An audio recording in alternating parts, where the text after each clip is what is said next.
What are you doing? Oh, I know. It's the witching hour and you want to play. You want to play. Hi, everybody. I'm Grace, and this is Truth Be Told with Grace. I got Wally here. I got Ramsey, the yellow dog, and I've got Buddy, the brown dog. And go lie down. Go lie down. I've been talking a lot about narcissists here lately and narcissistic personality disorder and how to recognize a narcissist, some of the tactics that they'll use. And I've told several personal stories just to kind of illustrate. And I have a story I want to tell you. And I've been kind of hesitating because it's a hard one. It's a hard one for me. In 1982, this Barbie doll came out, the twirly curl Barbie. And I'll show you a picture of her. And all my friends had one. You know, she had this long hair and this little apparatus that you put a couple locks in her hair and you twist it. It twists and twirls her hair around, and she was all pink and blonde and perfect. I wanted one so badly. I wanted one so badly. And I think I got one for like my birthday. So I would have been like 7. And oh, I loved that doll. And I didn't have much growing up. We had a great big house, but we were house poor. My parents were not good with money, and they were selfish. My mother was a narcissist. My father was an alcoholic. They could have cared less about me and my brother. And my mother, in case you haven't watched any of my other videos, my mother is what's called a true narcissist or a pure narcissist. They're really the worst of the worst. Highly educated and intelligent and just extremely covertly conniving and manipulative. So I loved that Barbie. Oh, I just loved her. Above all the other Barbies I had. I was not a feminine child, but I loved that Barbie. And then one day, she was gone.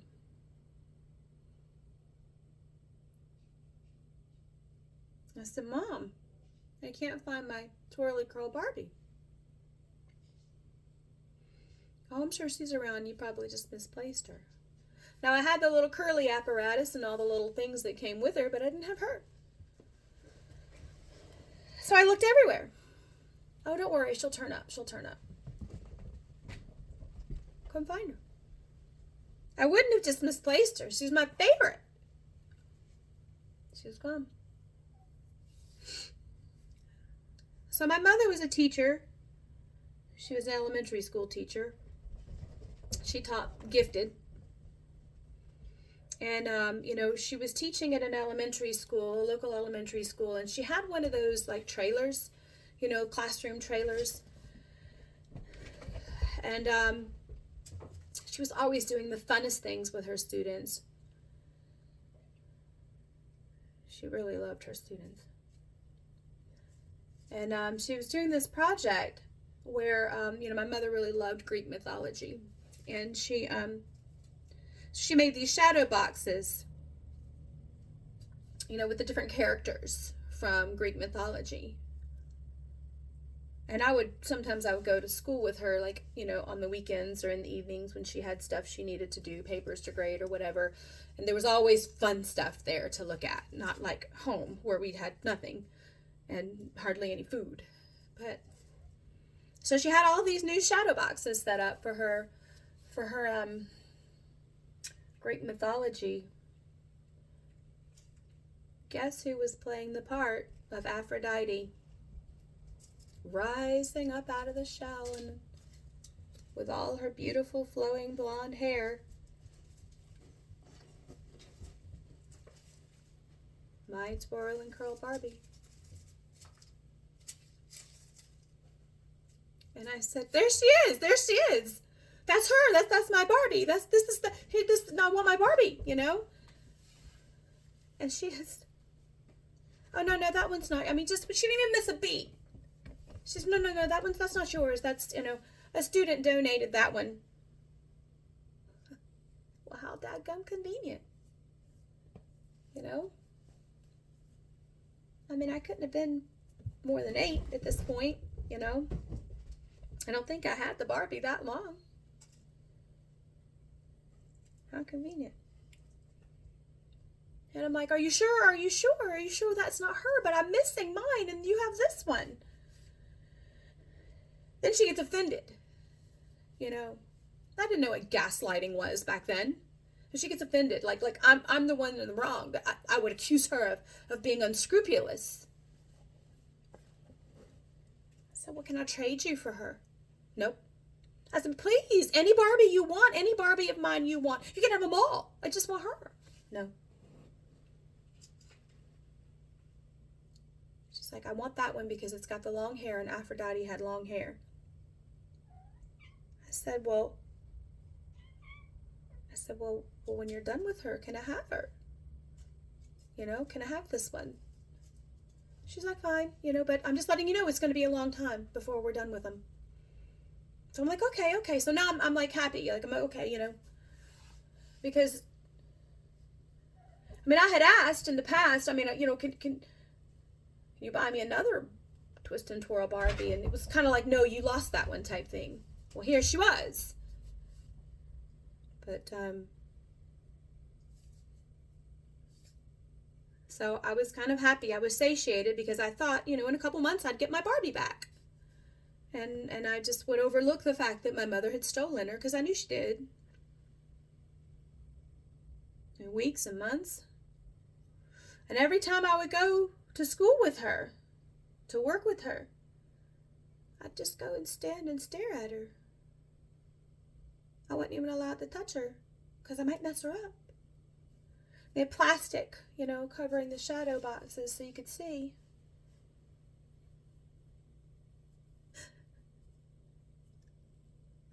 And the months turned into years. But still, every time I went there, I'd go look at her. And I would just stand there. And I know she saw me. And years went by and the plastic had fallen off. Most of them nobody ever looked at them. It was just piled in with all the other junk. She was covered in dust and cobwebs. And every once in a while I would ask if I could have her. Nope.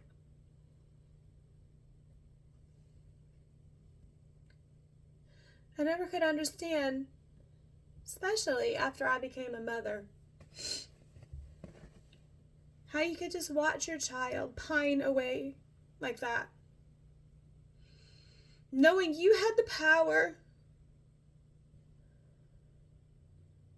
Why wouldn't she have just given it to me,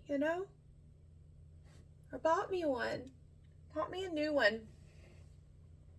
Just give me the damn doll,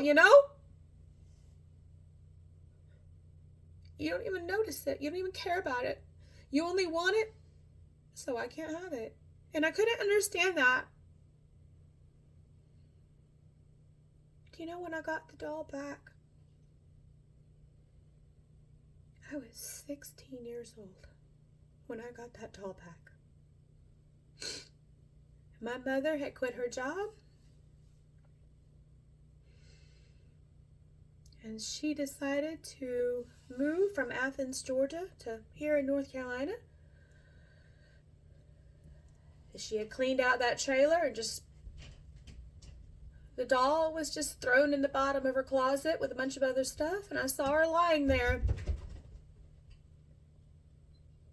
I saw her lying there on the floor, dirty and discarded, unloved. And I said, now? Can I have her? Can I have her now? My Barbie, can I have her now? Oh, yeah, you can have that. You can have any of that stuff you want down there. You know, my mom joked for years. She joked. But it wasn't a joke, but she joked. People always thought it was a joke. My mom joked about a lot of stuff that wasn't a joke. But she said, I left Athens, Georgia with nothing but a brown paper sack and never looked back.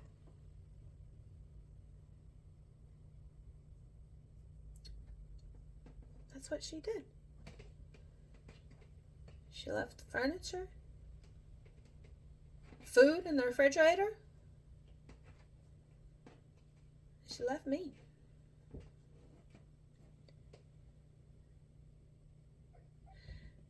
I donated the Twist and Twirl Barbie.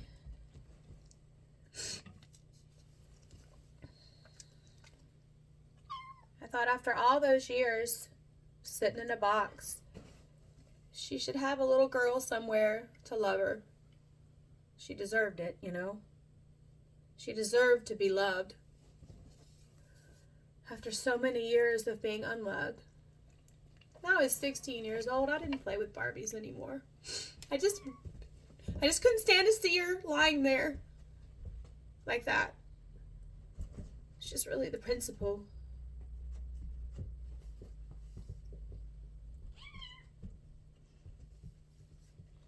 So that's gaslighting. That's gaslighting. And that is a sheer lack of empathy.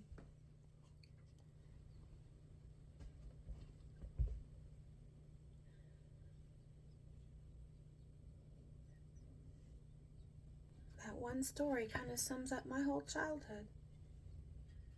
I don't mind telling you. I'm 47 years old.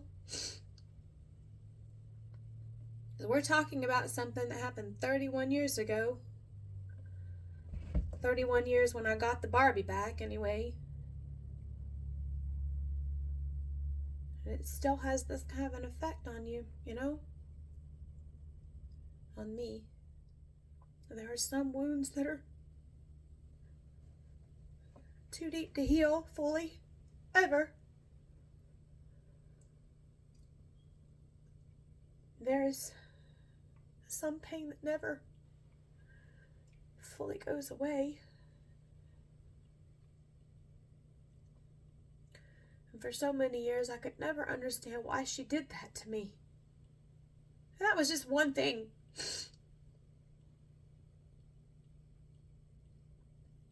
But having studied narcissism for as long as I have, that really sums it up.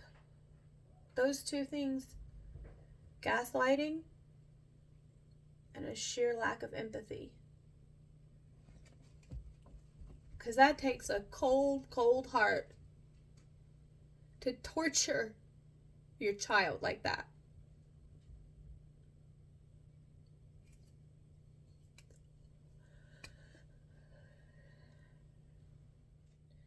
As sad as my story is, I know there's people out there who had it so much worse.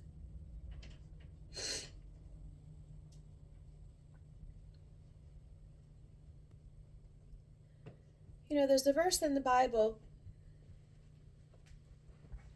It's found in 2 Timothy 3, chapter 3.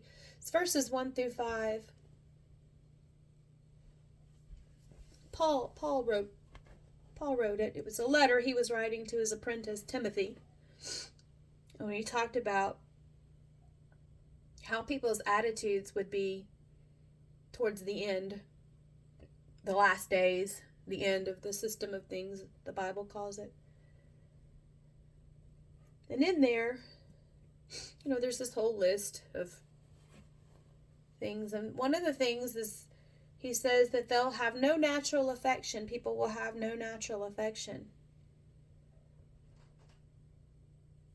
And that's what this is.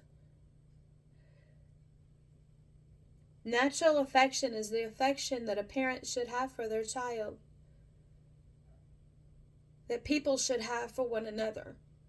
Family, non-family, husband, wife, siblings, the affection that we would naturally have for other human beings, especially human beings in our family.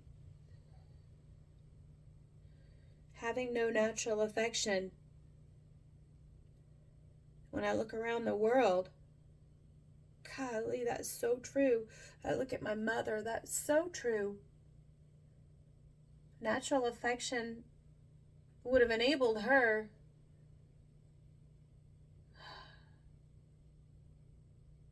it would have prevented her from ever stealing that Barbie from me.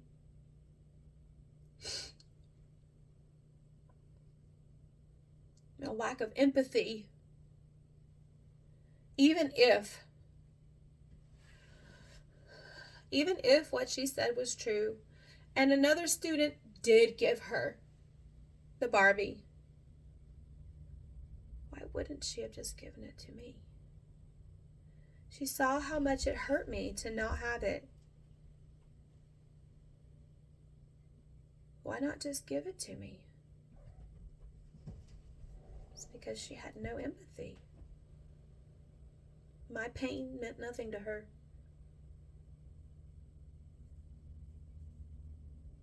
My pain was my problem, not hers. So that's what it looks like when somebody gaslights you.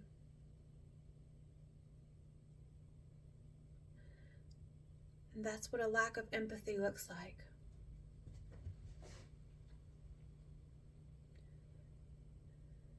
When you can sit there and watch your child suffer year after year and not even care.